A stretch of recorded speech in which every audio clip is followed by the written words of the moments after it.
હાલો મિત્રો, અત્યારે તો બધા વાડી આવી ગયા છે ને વાડી અમારે પ્રોગ્રામ બનાવવાનો છે ને આ બાજુ મસ્ત મજાની રોટલી બને છે ને આ બાજુ એનું શાક બનાવવાનું છે. આપણે પક્કાભાઈને પૂછીએ કેમ કે આપણે કારીગર છે ને પક્કાભાઈ છે ને કટિંગ જો મસ્ત મજાનું બધું થાય છે ને આ બાજુ પક્કાભાઈને પૂછી. પક્કાભાઈ એનો પ્રોગ્રામ છે કાજુ પનીર. હું વાત છે ને આ તમે શું કામ કરો છો? એવું છે ને આ બાજુ એનું કામ લ્યો સંજયભાઈ, શું છે બધું? ડુંગળી. શું કરો છો ડુંગળીનું? ખમણો છો ને આ બાજુ ઓ ભાઈ તમે આ શું કરો? એલા હા ભાઈ તો ફાકી બનાવે ભાઈ. ને આ જગદીશભાઈ કંઈક કામ કરો મારો ભાઈ તમે. એવું છે ને આ બાજુ સાગરભાઈ એનું કામ હાલે છે? વાહ ભાઈ વાહ. ને આ બાજુ આમ જો મસ્ત મજાનો જો ભાઈ સવાણનો ભૂકો થઈ ગયો છે ને આ બાજુ રોટલી બતાવી આપણે રોટલીનું કામ કેવું હાલે છે. અમારા રોટલીના કારીગર આમ જો જગદીશભાઈ આ બધું શું છે? રોટલી બનાવો છો? વાહ ભાઈ વાહ. આમ જો જગદીશભાઈ રોટલી મસ્ત મજાની બનાવે છે ને આ ભોલાભાઈ તમે શું કરો? વાહ ભાઈ વાહ. આમ જો ભાઈ રોટલી કેવી મસ્ત મજાની બનાવે ભાઈ. જો ભાઈ કોઈને રોટલી બનાવી તો કહેજો ભાઈ. જગદીશભાઈ તમે જાઓ ને રોટલી બનાવવા? તો વાંધો નહીં. હવે હાલો ભાઈ બધા કામ કરે રાખી. અગર ભાઈ ભૂખ લાગી ને મોડું થાય છે હવે. ભાઈ શું કામ કરો તમે? લસણ ખાંડું ભાઈ, ગ્રેવીમાં બધું નાખવા. પક્કાભાઈ લાઈટ રાખે.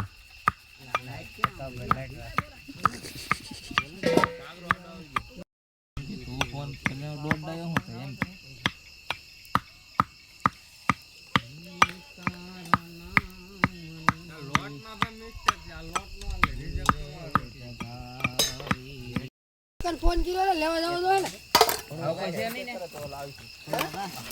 કોઈ આવવાનું નહીં. લેવાના ન હોય બાટલો લખાવાનું જશે. ક્યાં ભાઈ કઈ છે નહીં યાર.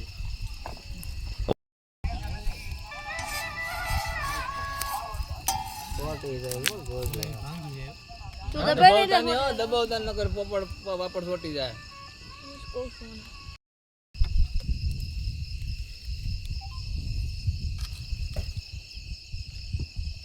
નોર્મલી પ્રોગ્રામ પેલા વાડીએ કરતા નહીં આવો.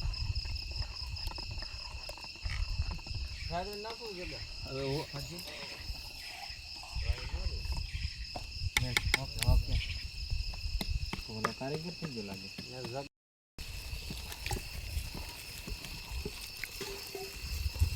કાજુ આમ તો શાક મજા આવે. આવડા બનાવીને કાજુ નહીં ખાતા માવડી. એમાં 500 કાજુ હતા ને આપણે 10-12 જણા જ બીજા કાજુ જ દેખાતા. ગ્રેવી કરેલું કઈ દેખાતું નતું.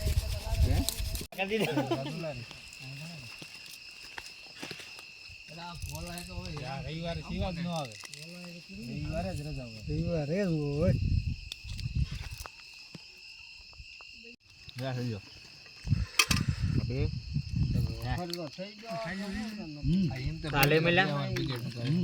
કાઢી છે તું તો બે ઘણા તું ક્યાં ફલાડ વાળા હાથ છે.